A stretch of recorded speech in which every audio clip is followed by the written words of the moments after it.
Bagaimana penegakan hukum di Indonesia? Penegakan hukum di Indonesia merupakan permasalahan yang cukup serius. Kepatuhan masyarakat terhadap hukum yang berlaku sangat memprihatinkan. Persoalan ini dipicu oleh lemahnya penegakan hukum itu sendiri.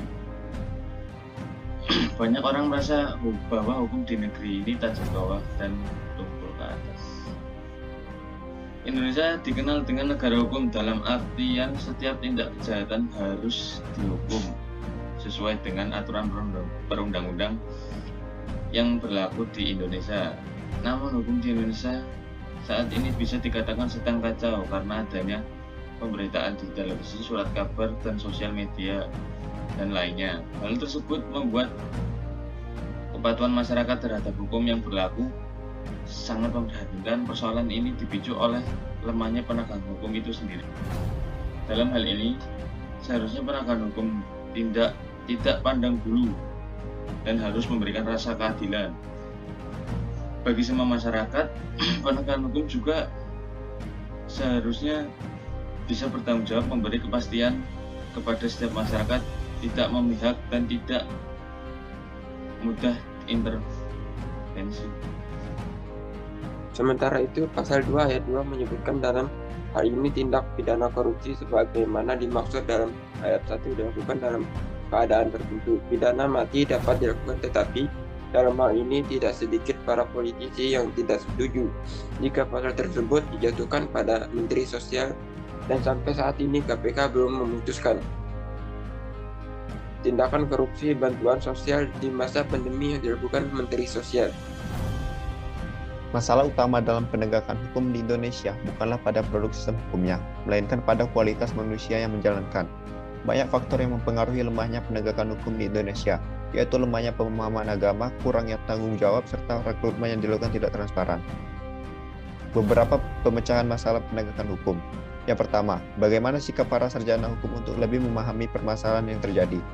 Dalam hal ini dibutuhkan pemikiran yang kritis akan makna pentingnya penegakan hukum yang sebenarnya.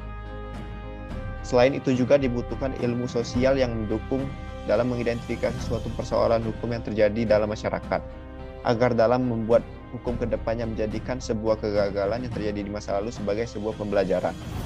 Dalam persoalan ini juga perlu adanya kesadaran dalam pelaksanaan hukum serta keadilan tanpa memandang suku, ras, serta agama seperti yang terkandung di dalam pasal 27 ayat 1 yang berbunyi segala warga negara bersamaan kedudukannya di dalam hukum dan pemerintahan dan wajib menjunjung hukum dan pemerintahan itu dengan tidak ada kecualinya.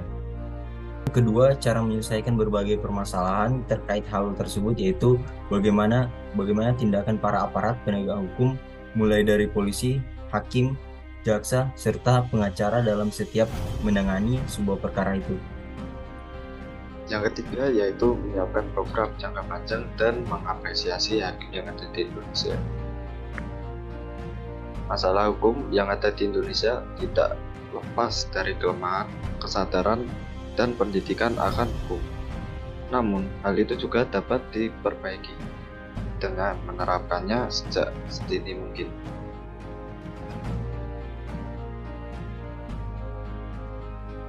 Indonesia merupakan negara hukum yang semuanya diatur melalui hukum, seperti pemerintahannya dan peraturannya melalui hukum. Maka dari itu diperlukan penegak hukum yang adil, sebab di negara ini perilaku warga negara khususnya oknum operator negara banyak yang belum baik dan terpuji. Lalu maraknya kasus-kasus ketidakadilan sosial dan hukum yang belum diselesaikan dan ditangani secara tuntas. Penegak hukum yang adil bertujuan untuk meningkatkan ketertiban dan kepastian hukum dalam masyarakat, sehingga masyarakat merasa memperoleh perlindungan atas hak-haknya. Etika penegakan hukum yang adil, pemberian vonis yang adil bagi para pelaku koruptor, bagi pihak yang telah mengkhianati kepercayaan rakyat. Para koruptor harus dihukum berupa sanksi yang tegas, serta dicabut hak politiknya.